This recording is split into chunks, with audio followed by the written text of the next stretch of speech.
Welcome to Non-Beta Alpha. On today's episode, we have Professor Geoffrey Wawro, a military historian, who's going to talk to us about World War I, the Spanish flu, where we are in this American moment, and a little bit about the corollaries from the past in today's great power politics. This is Non-Beta Alpha.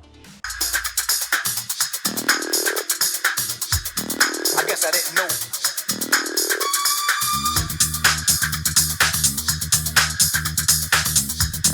I guess I didn't know. Professor Wawro, welcome to the show. Hey, Ryan, thanks. Well, you're a professor of military history, and in some ways, you know, the political leadership today has said we're in a war against a virus, and you've done a lot of good work on World War I, and wanted to talk to you about some of the parallels from World War I to today, and some of the lasting impacts that the pandemic of the Spanish flu may have had during that kind of great period of change. And so, thanks for coming on the show, and maybe you can give us a little bit of a context of, you know, where you see, World War I's corollaries to today, and we can kind of talk about some of the externalities that have, become part of history. I mean, there's a lot of comparisons generally speaking, we have the same kind of fraught international relations where you have increasing tension, I would argue needlessly, between the United States and China. You have a kind of bizarre relationship with Russia. You have this sort of tangled international relations. You have a number of potential flashpoints that could lead to a great power conflict, as in 1914 and today in places like, North Korea. So, you have the same kind of dried tinder ready to burst into flame if it's only sort of nudged. And so you see the same kind of, just difficult international situation. The war has other, comparisons. You have the sort of attempt at the end of the war by Woodrow Wilson to create a more lasting international peace by creating the League of Nations, by getting nations to settle their differences by arbitration rather than by resort to war. This was something that was hotly opposed by Republicans in Congress at the time, because they thought of the League of Nations, much as they think of the United Nations today, as being a foreign body that would take away from American sovereignty. And so the Republicans answered Wilson's call for a League of Nations with kind of carve-outs for American sovereignty. So, for example, saying we weren't bound by anything the League did. If we wanted to act in accordance with, say, the Monroe Doctrine in the Western Hemisphere, we could. That an American president could not contribute any troops or ships or planes to a League of Nations operation to punish an aggressor without Senate approval, that sort of thing. So you have, so today you have the same, looking at the World Health Organization and the big, kerfuffle about that. You have the same fears on the right in America about overreach on the left and overreach by international bodies like the United Nations. The war itself, grinding 4-year slaughter, quite different from war today. But one can imagine that if we had a real war against "quote unquote" peer competitors, you'd have similar kind of conflict with heavy casualties, not in trenches, but with big casualties. And so that's of course a cautionary note. We had exactly 100 years ago, we had this big flu pandemic, 1918 running into 1919. 2 waves in 1918, a first wave in the spring and then a second wave in the fall and the winter. Absolutely devastating to the armies in Europe. The German army was, at least a quarter or to a third of German troops came down with the flu. American troop ships coming over from the United States to reinforce the Allies in the Western Front, full of flu victims. They had to have mass graves at the ports of embarkation in France when the ships arrived. Places like Brest, Saint-Nazaire, Cherbourg. They would they would offload these ships. And, for every 2 healthy guys that came off, there'd be a guy either with the flu or dead from the flu. So absolutely, and then the same thing in all the training camps back in the United States. As they were sending, reinforcements to Europe, the training camps were just riddled by flu and flu victims. So similar measures taken at the time. There was no therapy, there was no vaccine, so they practiced social distancing. They tried to avoid public places and that sort of thing to the extent they could. Of course, in troop ships going over to France, it was very difficult to practice social distancing, which was why the outbreak was so severe, not only on the troop ships, but in the trenches and the rear areas of the Western Front.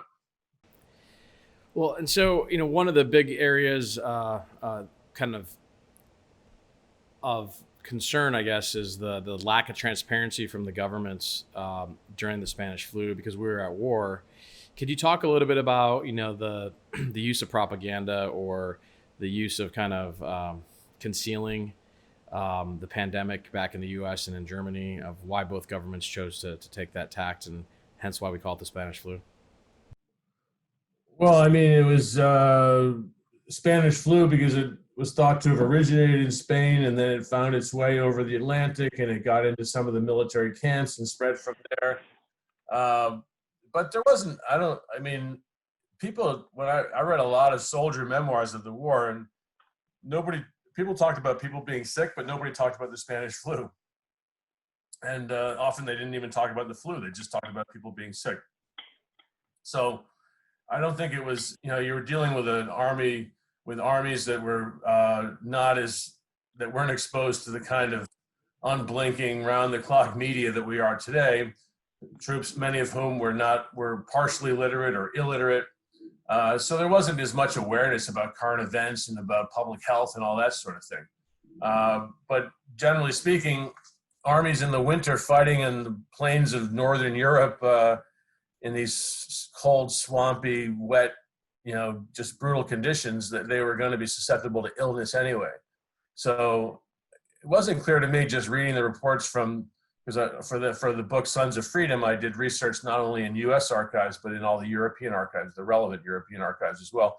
And it wasn't really clear to me that they necessarily knew that they were dealing with the Spanish flu. They just knew that a lot of guys were getting sick. And the that trench warfare. That was no different from any year in the war. Yeah. And so the conditions, that these poor soldiers had to go through. So they're in the middle of a pandemic, and you mentioned a little bit in our previous conversations about some of the changes that we made due to World War I regarding kind of nutrition. Maybe you could share a little bit of information about that. Well, one of the things that was striking was if you look at pictures, same as if you look at pictures of World War II generation, how much thinner everyone is, and it just occurred to me that this is, in 100 years, the American diet or American health and American, the robustness of Americans has changed so much. We've gone from being a nation of starvelings, or people who are in many cases underfed or undernourished, to being a nation where 2/3 of the people are overweight and a quarter of the people are diabetic or pre-diabetic. And when they introduced the Selective Service Act in 1917, when we declared war on the Germans, and then we brought in several million young Americans for military training via the draft, and many of them were underweight, many of them were poorly nourished, many of them had all kinds of things like rickets and goiters and whatnot.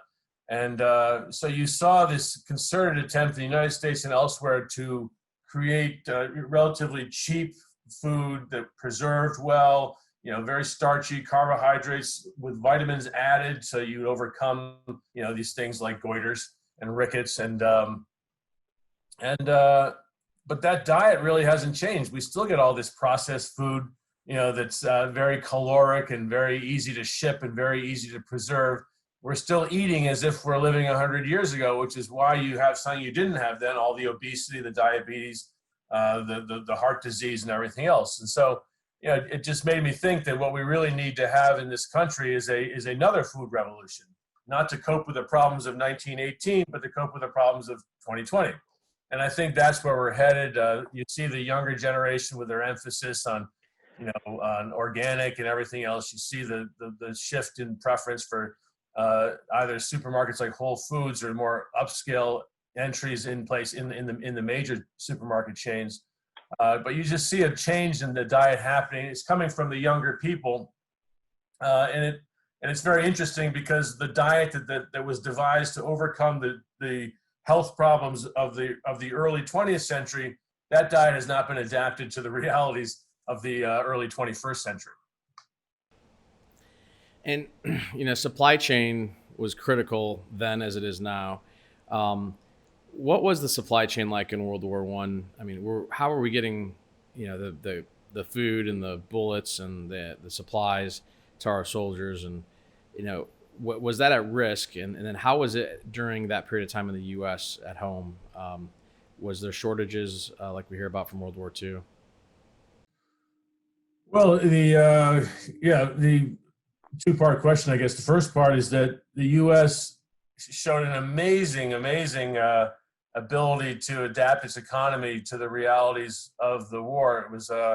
It really amazed the European powers. The United States had no domestic arms industry when the war broke out. We had a very small professional army that was supplied entirely from government arsenals like the Springfield Armory in Massachusetts, limited numbers of rifles and shells and grenades and that sort of thing.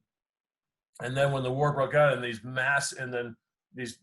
big European armies, the British Army, which grew from a half dozen divisions to over 1 million men, the multi-million man French army, the million-man Italian army, the multi-million man Russian army, they all needed supplies, and they exhausted their own stocks. So they turned to the United States, as did, by the way, Germany and Austria-Hungary, because America was neutral.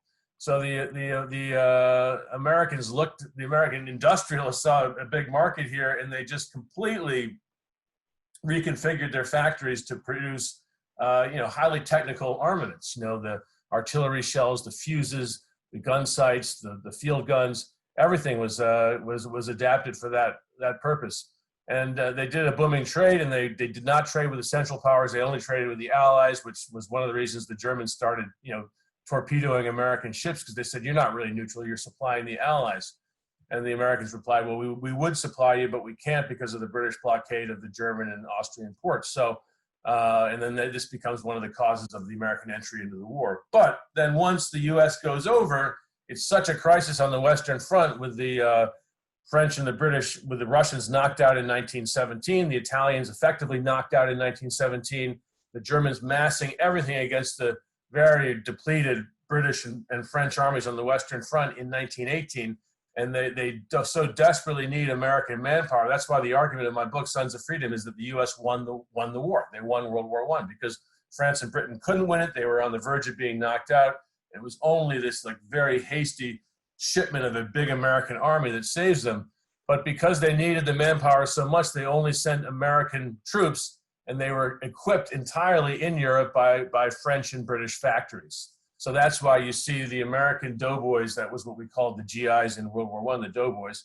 You see the American doughboys, wearing those British pie tin helmets, wearing British khaki, using French light machine guns, French heavy machine guns, and carrying either carrying the British Lee Enfield rifle. The famous incident where Sergeant York, wins the Medal of Honor and takes prisoner, basically a company of German troops. He does that with a British Lee Enfield rifle.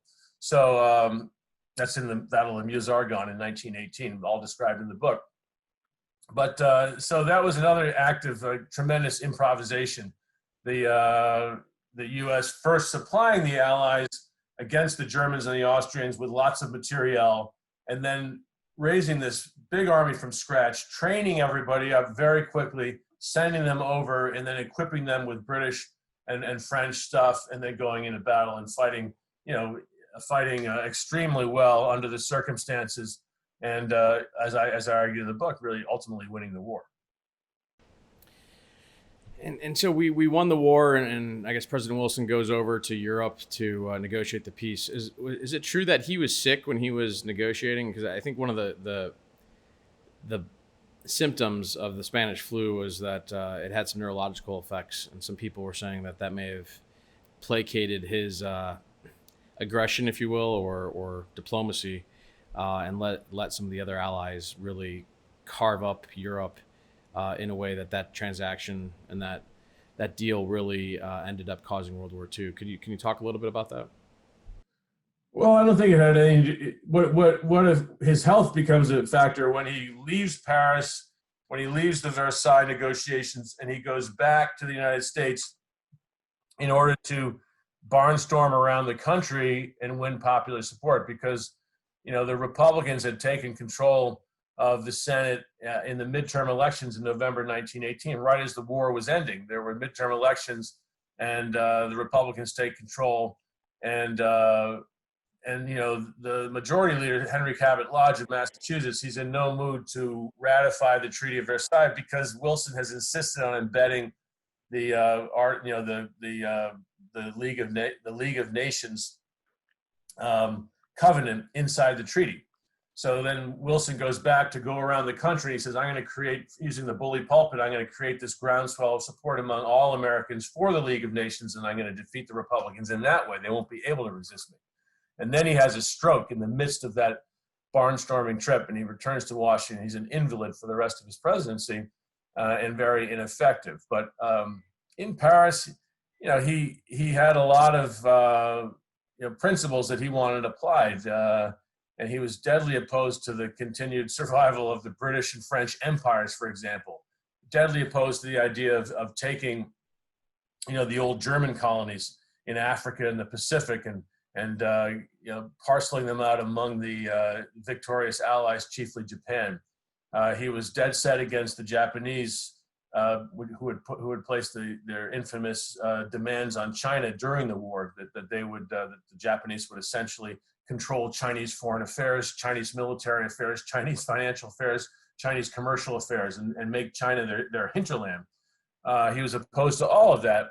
The problem is that Wilson was really ahead of his time in some ways, and was pushing an agenda that would be more successful after World War II, but not after World War I, when America had a relatively was still sort of even though they had played a massive role in World War I itself, ultimately winning the war for these fading allies, they weren't really recognized as the premier power yet, as they would be after World War II. So their leverage was less. And then Wilson was not the kind of figure to achieve great things in Paris, because he was too much the professor. He was too windy. He was too rhetorical. He was too aloof, and had difficulty getting down and rolling up his sleeves and getting down in the trenches with people like Clemenceau, the Premier of France, or David Lloyd George, the Prime Minister of Great Britain, and cutting the really hard deals that needed to be cut. America wasn't going to get everything it wanted. It was only going to get some of what it wanted, and Wilson was kind of an all or nothing guy. At the same way he was with the Senate, he was with his allies. So his effectiveness as a war leader.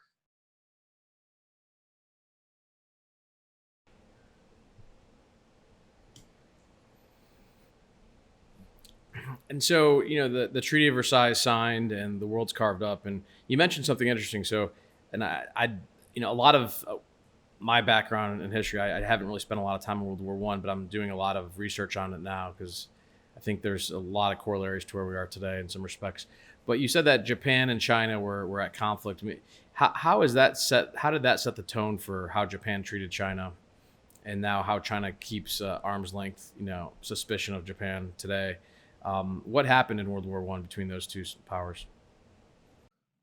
Well, Japan, they had their famous Meiji Restoration in 1868, where they basically overthrew the shoguns and the old medieval order of where Japan had been in these little feudal castle towns, each with a little army of samurai warriors. The whole Tom Cruise story, where they kind of bring in a European style leadership, and they rebuild their military on the French model, and then after the Franco-Prussian War, on the German model. They rebuild their navy on the British model, and they rebuild their economy very much on a capitalist model modeled on the big European conglomerates and American conglomerates.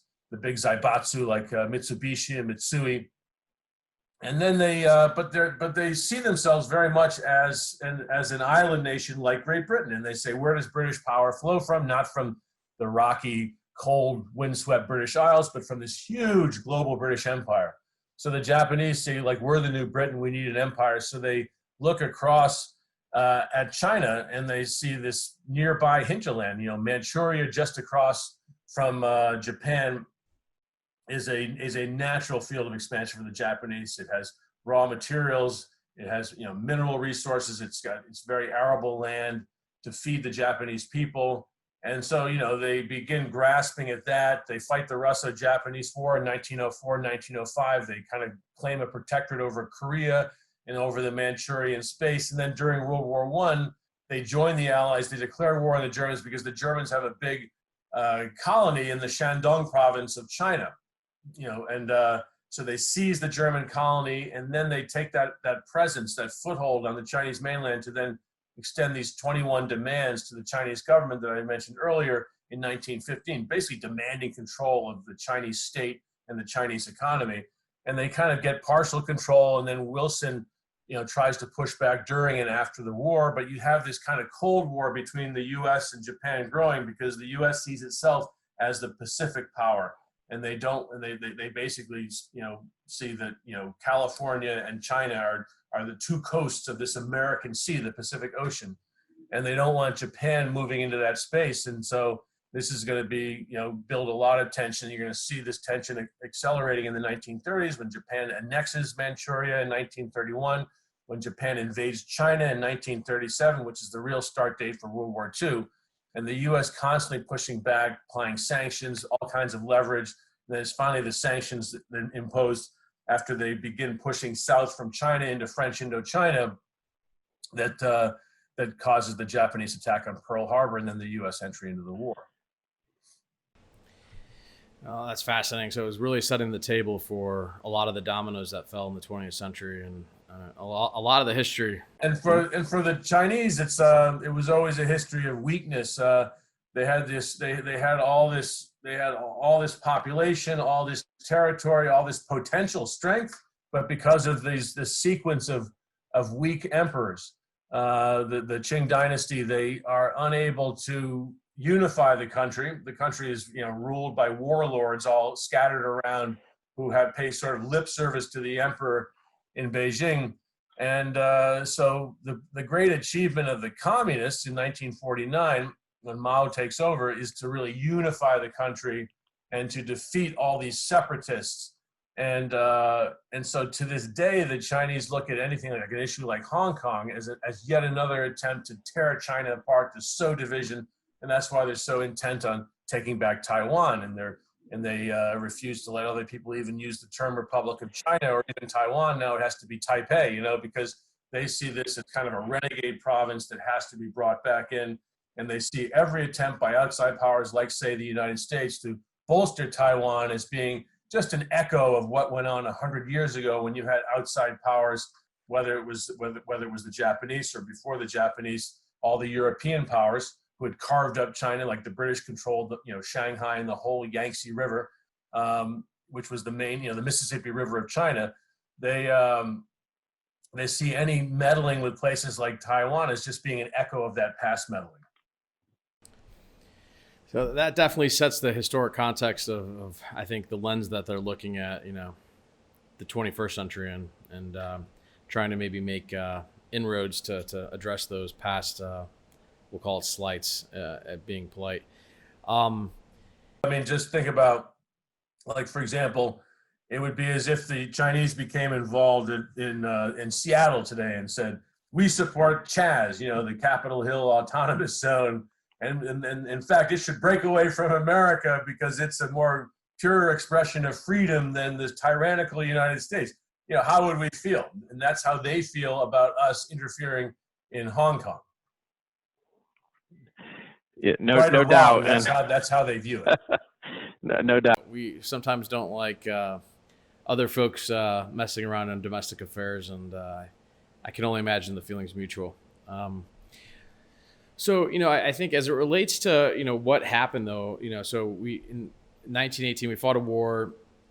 We changed our kind of manufacturing base, if you will. We really definitely modified our economy to compete for a war footing. How did some of those changes set America up for the Raging 20s, and a little bit about kind of the soldiers coming home, some of the historical, we'll call it injustices that were done to some of the soldiers of color that went to go protect our country. Could you maybe talk a little bit about that? Hmm. Yeah, well, the first, one of the big decisions the Germans had to make in the course of the war was what attitude to take towards the United States, because the United States was such an economic giant. It had surpassed Great Britain as the world's biggest industrial power. It surpassed Germany and Great Britain as the biggest industrial power in terms of production, and so the Germans had to be very careful. The U.S. was not supplying them; it was supplying the Allies. It was technically an ally. Technically a neutral. And so you had two periods of submarine warfare by the Germans where they would torpedo American ships. The first in 1915, when Lusitania sunk, nearly brings the U.S. into the war. But such is the anti-war feeling in Americans, many of whom are recent immigrants from Europe who left Europe to escape precisely this kind of a war. They're like, we don't want to go to war in Europe. We came over here to get away from European wars. And of course, Wilson runs in 1916 as the guy who kept us out of the war. And then the Germans resumed this undersea warfare in 1917 because their situation is so dire. They're so heavily blockaded by the British. They're living on starvation rations. They're having to create all kinds of synthetic industries to replace lost imports. And the U.S. economy is just out there kind of bubbling this great potentially an engine of war. But they take the decision to resume the undersea warfare, sinking all the American ships, heading over to British and French ports out of desperation. They feel like they have to basically cut off this supply. And the arguments in favor, the arguments against are obvious. We don't want to bring America into the war against us. And there's several people arguing that. The guys, basically the military leaders are saying we need to do this, and they say we can get away with this because the Americans have a pathetically small army, and their fleet has not been mobilized for war. It will take them so long to get their fleet up and ready and get their army up to European style strength that we'll be able to beat the British and French before they're able to put an army in the field. So all this is a way to say that while all this was going on, the American economy is creating just prodigies of production for the European allies, and it actually causes a real crisis in America because all raw materials are diverted to the war economy. So all textiles are made into uniforms to be shipped over to the Italian army, the Russian army, the British army, the French army, and then laterally the American army. So there's no textiles for normal people. And the same thing goes for everything: copper wire, steel, everything. And the prices of the raw materials just go higher and higher because there's such demand for them, because the profits, you make a shrapnel fuse for the French 75 for 5 cents, and you sell it to the French army for 25 cents. And so the profits are so enormous that everybody wants in, but only the big manufacturers, Bethlehem Steel, DuPont Chemical, can afford the prices. So you have this agglomeration around the big players. Small business is harmed, but then normal people don't get it. They're getting less food. There's no consumer goods because all the raw materials are being sucked into the war industries, and people can't even get on a train because all the trains are being basically given over to freight production or freight capacity to carry war goods from places like Cleveland or Detroit to the ports on the East Coast for shipment to Europe. So the economy is really, there's a great burst of prosperity, but it's a case of income inequality. It's concentrated in very few hands. And so after the war, you see a great sort of relaxation as you get a return to consumer production. You have the Roaring '20s. You see massive American exports, which are leveraged by the great economies of scale of the American production, and so you have this great economic takeoff. In terms of race relations that you mentioned earlier, it's very interesting because the army was segregated in World War One, and African Americans were not allowed to fight alongside or serve alongside white Americans. Wilson was, despite his progressive credentials, despite being the first Democrat elected to the White House, essentially since the Civil War, with the exception of Grover Cleveland. Yeah, he's very retrograde on race relations. He's an out and out racist. He's from Stanton, Virginia.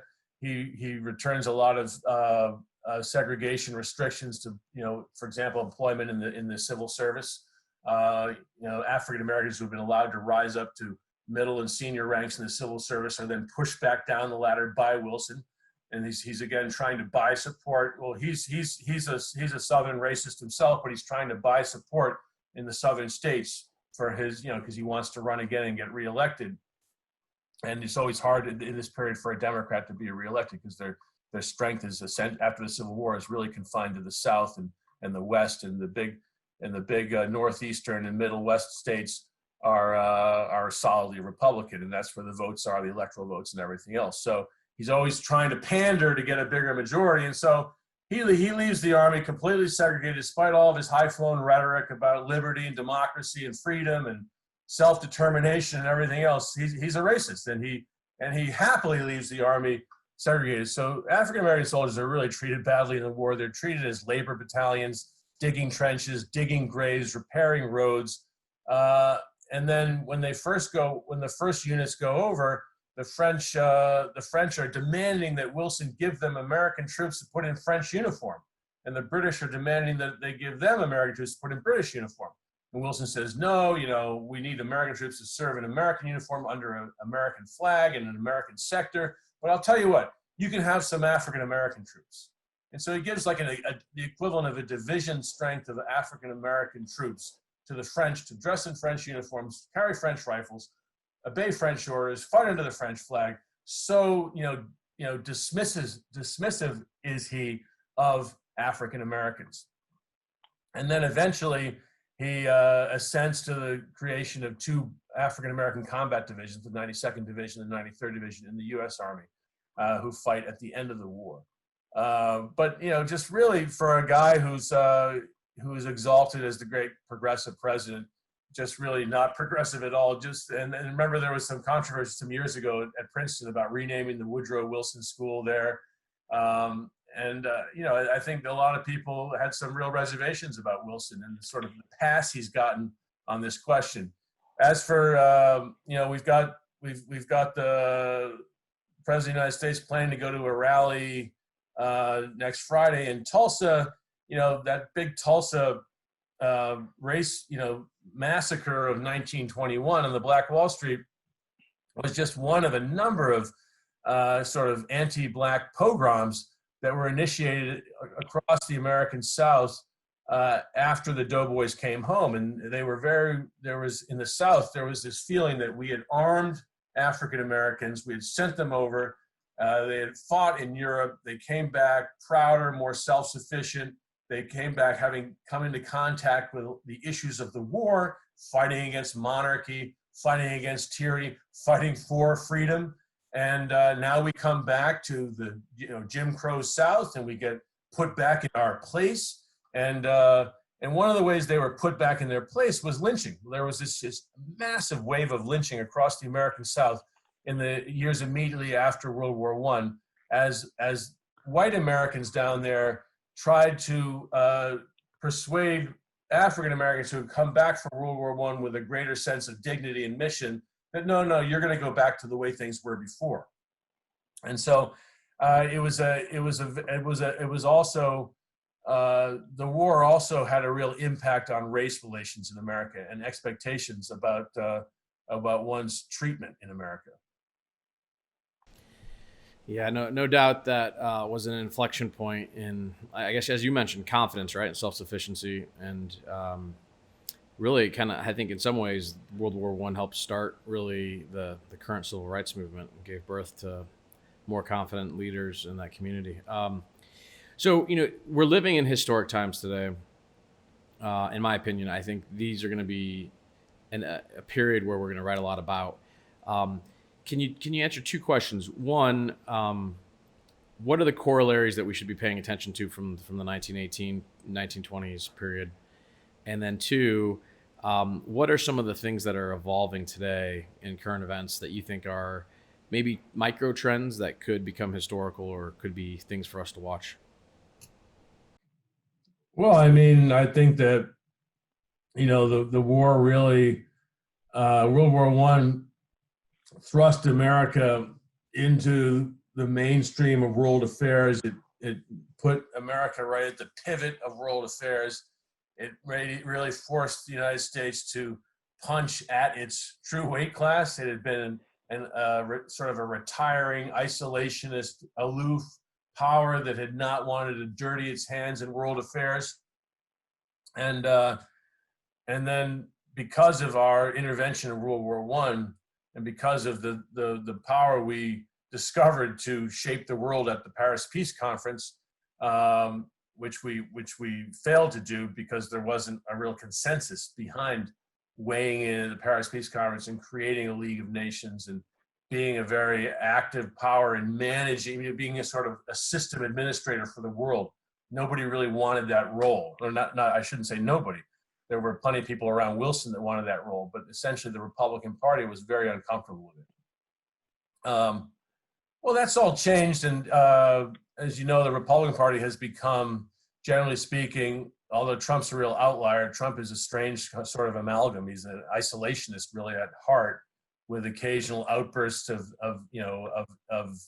anger, where he will rattle the saber, but he's not comfortable with foreign engagement, which he sees as a bad deal, as being not cost effective. It costs America more than we get back, and that sort of thing.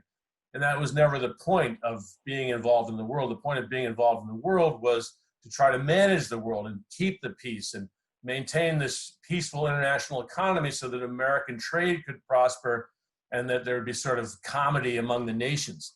So, we're back in that place right now, where there's a debate about the degree to which America stays involved in the world. And under Trump, we've certainly lost a lot of our global leadership. And, Trump tries to make a virtue of that and says, well, we're better off making kind of hard-nosed bilateral deals with individual countries than serving as the sort of global system administrator. But then when you do that, you lose that sort of luster that you had, and you lose that ability to bring large groups of countries along with you to achieve whatever it is you're trying to achieve. So we're having that debate all over again, a debate that happened during World War One, and a debate that happened in the interwar period when you had a large isolationist contingent wanting no involvement in World War II, a debate you had after World War II when you have people arguing for a very activist American role opposing the spread of communism, and you have others saying no, let's tend to our own problems here at home and not spend massively to cure the world's problems. So we're back in that place, and we'll see where we go.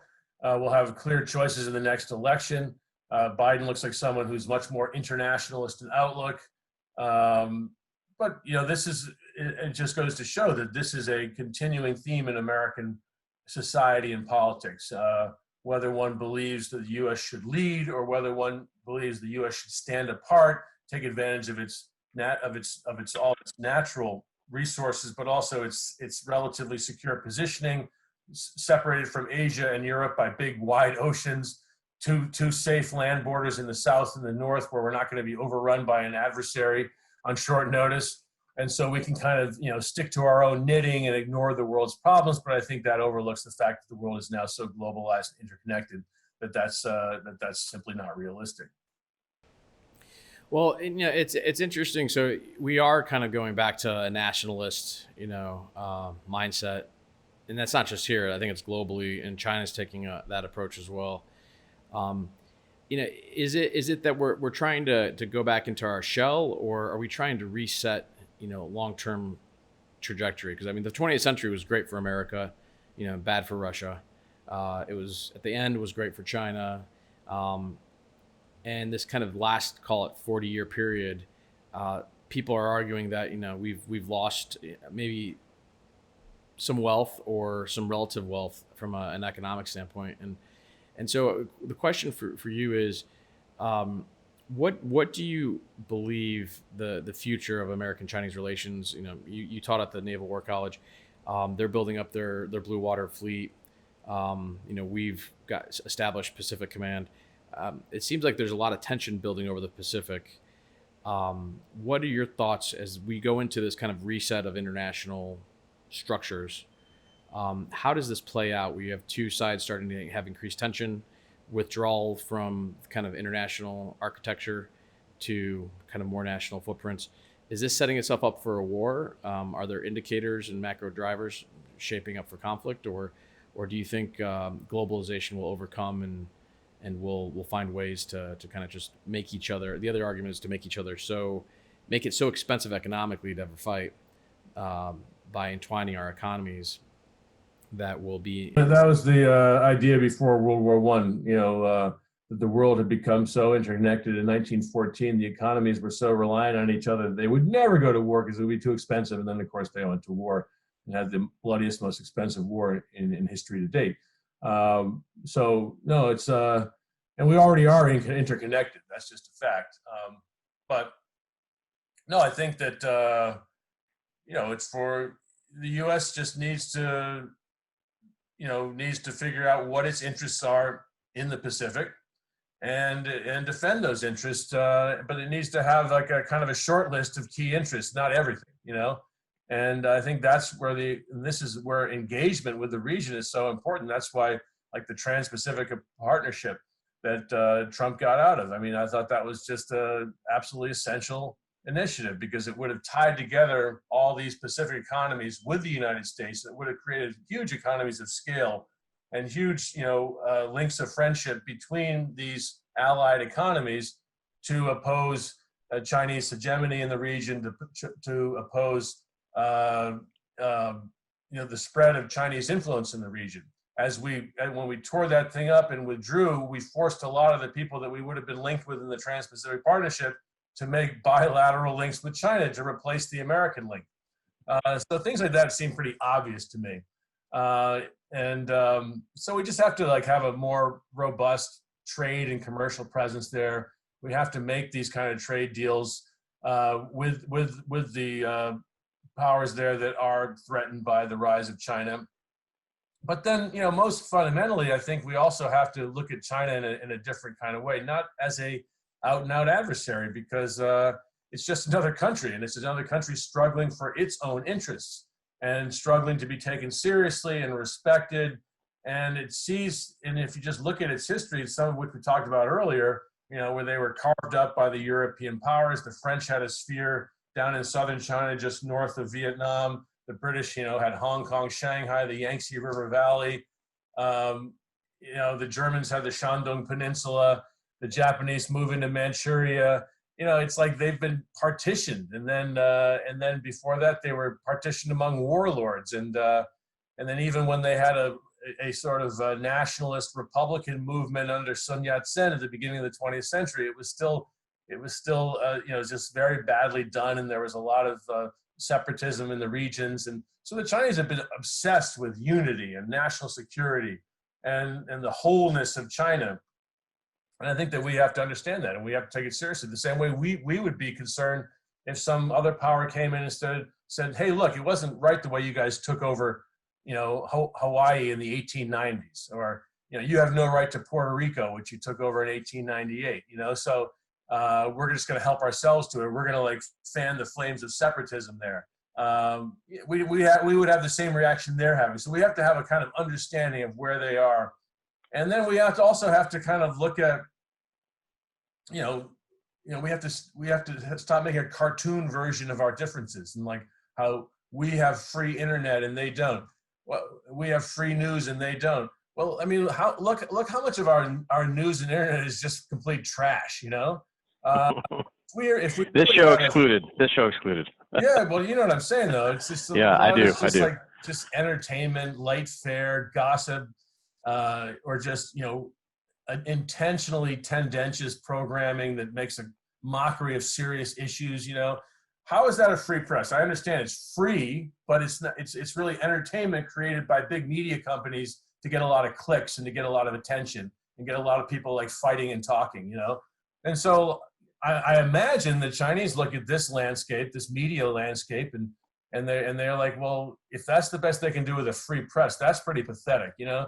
So I think, you know, we have to be a little bit more, you know, just sort of understanding of who and what we're dealing with, and we need to proceed a little more humbly, and we need to like figure out what are. You know, think about the Vietnam War. We get into that war for a country which most strategists in Washington said, "Why are we fighting in Vietnam? The country's not worth a major American war," and yet we go in anyway because we're like, "Well, we just can't lose it to Chinese influence, or we can't, you know, we can't stand the loss of face, loss of American prestige, so we go to war." You know, the longest war in history till Afghanistan, for a country that wasn't even deemed strategically significant. So we need to like sort of figure out what are our real strategic interests, and we need to really stand firm for those. We need to reconnect ourselves to the region. It really, you know, this really is the growth area of the world economy, where, you know, in terms of population, in terms of production, in terms of exports and everything else, you know, we need to be there. But in what form and how do we compete with China, which is growing in strength, growing in power, growing in confidence, and you know, even undertaking big loss leaders like that Road Belt Initiative. Yeah, no, that is interesting. I think we've got to compete and get more strategic with how we approach this. It just can't be outright, you know, street fight. You know, one question. Just as we were leaving World War I and going into World War II, and people were enjoying economics in the 20s, and then we had the Great Depression, so people then focused in insular. Do you worry that we might be headed back into another depression? Is that something that you think is possible? Well, you know, I don't know, because you know, you hear that that's a possibility, but nobody knows. You know, even economists and Fed chairmen don't know. So much is just contingent on what happens with coronavirus, what happens with a vaccine, what happens with people's attitudes. Do they go back and shop and eat at restaurants and drink at bars and go to sporting events? Are sporting events even going to be open? You know, so many contingencies that we just can't say. But certainly, you know, the way it's suppressed economic activity and led to major unemployment is not hopeful, and we can only hope for the best. Yeah. So as America was in the 30s and we were getting through our tough times, you know, one question for you is, what was going on prior to the Holocaust here in the country? Were people talking about what was going on about rounding up the Jews in, like, you know, the 1937 period, 1938 period? Were people trying to say, hey, this is not right, we need to do something about this? And the reason I'm asking is, I feel like we're in a similar time right now, you know, albeit they're Muslim Uyghurs in China. You know, I know China's another country and it's a growth area, but what shocks me is that more people aren't more outright, you know, verbal or, you know, addressing historical concerns about how that's been playing out in these re-education camps. I don't know if you have a thought about that, but is there a corollary between, you know, America 1935, 36, 37 and today? Well, first of all, you know, I wrote a book called Quicksand: America's Pursuit of Power in the Middle East, which I also highly recommend to listeners. And that's it's a sort of a deep dive into how the U.S. got involved in the Middle East from about World War I. It ends in the Obama administration, so it goes like right through, you know, the Arab-Israeli wars and Operation Enduring Freedom and the Iraq War and right up to you know, essentially the present day. And when I looked into how we responded to the Nazi pogroms against the Jews, Kristallnacht, and then the rising persecution of the Jews, I would say Americans, they weren't indifferent, but it was not a huge issue. Remember, America had a real opportunity to change its immigration laws at the time and allow Jewish refugees in, and Congress said no, they weren't going to do it. There was the same kind of nativism that you see being propagated by the Trump administration, Stephen Miller, people like that today. That was a big movement in the United States at the time, in the interwar period between World War I and World War II. A sense that America had opened its doors too wide in the between the 1890s and World War I. We'd let in this horde of European immigrants, and the immigrants had come largely from from the poorer regions of Europe, southern Europe, Italy, and particularly southern Italy, but also a lot of Eastern Europeans. And among the Eastern Europeans were a lot of Jews from Poland, from Russia, and so that's when like the Lower East Side in New York City becomes this this big Jewish neighborhood because of the million or so Jewish immigrants that come over in this period. And so there was a lot of anti-Semitism in the United States, this feeling that America, which had always been a Protestant country, was now becoming too Jewish, too Catholic. And so we put in these very strict immigration laws in the 1920s, where basically we confine immigration in the United States to countries from Scandinavia, and Trump would love this because he always mentions Norway. So it had to be from Scandinavia and the United Kingdom and Germany, and it had to be Protestant.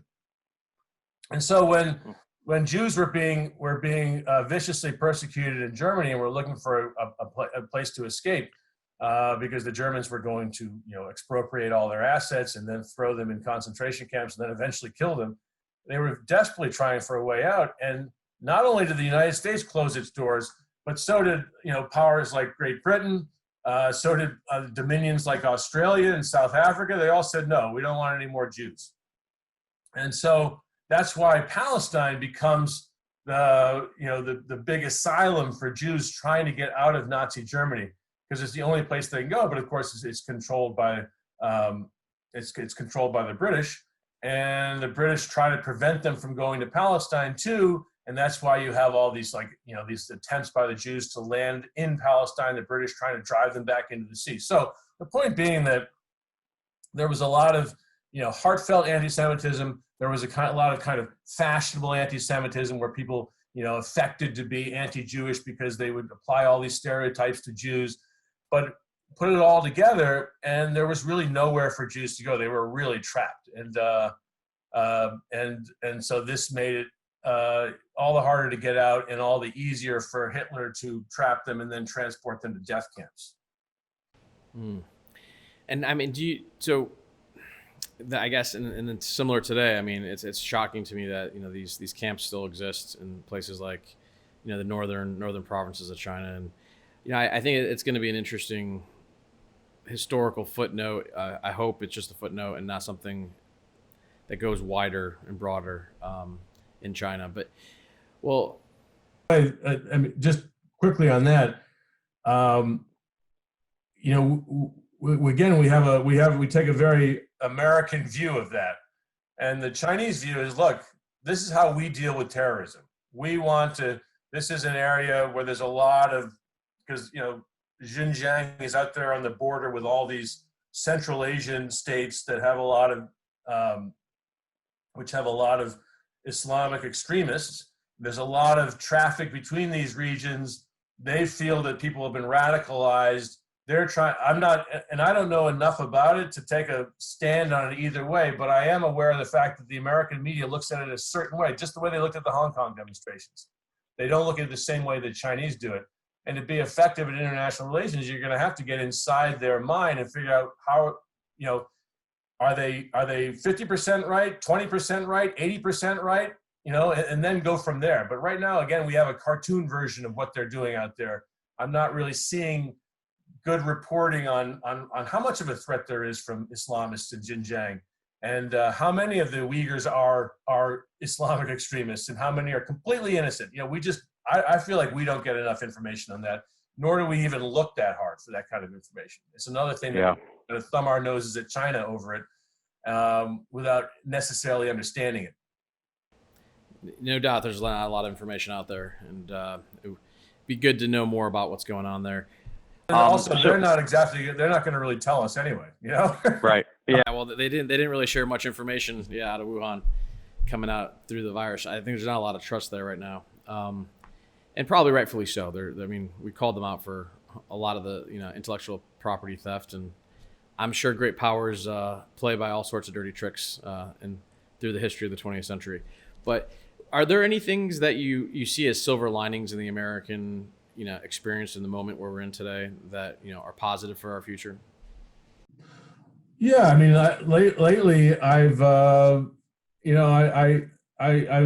look at what's happening right now with the Black Lives Matter movement. I look at what's happening with food in America at the moment, and the two examples. And I really feel like the death of George Floyd really galvanized a lot of people, and I think it's made people take seriously this whole issue of policing, which we just sort of gotten used to. And the more we hear about it, the more reprehensible it is. It's why are police unions so powerful? Why don't we have the power to just deconstruct police departments and then reconstruct them in a much healthier, more transparent, more effective way? Why don't we have the ability to build capabilities around police departments in vital areas of social work that would help intervene in all the fact is that most police calls are for things that don't involve a police officer, they involve a social worker. Why don't we have those kind of capabilities? Why are we sort of locked into this sort of paramilitary mode? Why are departments still being trained using methods of killology? Double tap, center mass, take the guy out if you feel any threat at all. So you have needless killings going on all the time. So I think that we're going to be safer and happier when we have better policing. So let's just go for it. And I feel like the younger people are driving this, and I think that's important. I think the Confederate monuments debate is really interesting, and it's been raised before, and now it's gotten a new burst of life. I think that I always found that strange that people were driving around with Confederate flags on their cars, that we had statues to these guys who were traitors. They were traitors. They resigned their commissions in the U.S. Army. They threw away their West Point educations and joined a rebel army to fight against the United States. And we're naming bases after them. We're flying their flag. It makes no sense to me. So I think I think that we need to do something intelligent with these monuments. They're a big piece of history. They should be put in a museum, or they should be surrounded by signs, putting them in some kind of historical context, explaining the pros and the cons. But it's definitely a debate we should have. And again, Bragg, Benning, Hood. Why are we naming these forts after these guys? They were traitors, they were rebels, and they weren't even good generals for the most part. So I think that's another very interesting debate that we're having. And I think the whole thing about food. I mean, Americans are not metabolically healthy. Americans are, because we're poisoned by the food we eat. And if we're not metabolically healthy, then we're chronically sick. Even when you're not sick, you're sick because you're not eating the right kinds of food. You're being poisoned by a food industry that just shoves fats and sugars and hydrogenated vegetable oil down your throat at every turn. So I think that thanks again to the younger generation, we're kind of clearing all this sclerosis out of the way, and we're going to head back to a better diet, which is the basis of everything. So I am hopeful. And on climate, not only do we need to do better, but the rest of the world needs to do better. I see this as being a massive threat. I think other people do too, and people are proceeding. I hope that the doomsayers aren't right. I hope that we have a good long run ahead of us. I hope we can do better, and I hope that we can stave off the worst of climate change. But we'll see. Well, I know you write books that people like me love to read, and are there any books though that you're reading that are interesting to you, or any documentaries or even movies for that matter? I'd love to know kind of what you think is interesting, what piques your brain. Well, right now I'm reading the last volume of Hilary Mantel, The Mirror and the Light. It's the Wolf Hall trilogy about Thomas Cromwell, the servant of Henry VIII. And it's just the most fascinating depiction of the reign of Henry VIII, the 3 volumes. So that's what I'm reading now. And then I'm just reading a lot of Vietnam history, because I'm working on a history of the Vietnam War now. And so most recently I read The Best and the Brightest by David Halberstam, that old classic about how the war got started.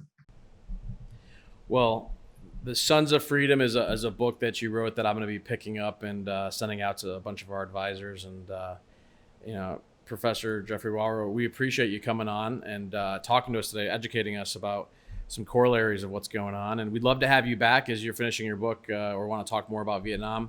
There's a new Spike Lee movie coming out, The Five Bloods. Would love to have you on and talk about Vietnam. That's another very, important historical inflection point of America into the Pacific. So thank you so much for your time, and we appreciate you coming on. Thanks, Ryan. I'll talk to you later. Talk to you soon. If you want to pick up a copy of Sons of Freedom, you can do so at the Amazon link below. Thanks for watching our episode today. And before we go, please remember to subscribe and leave us a review on Apple Podcasts or our YouTube channel. This is Non-Beta Alpha. Now you know.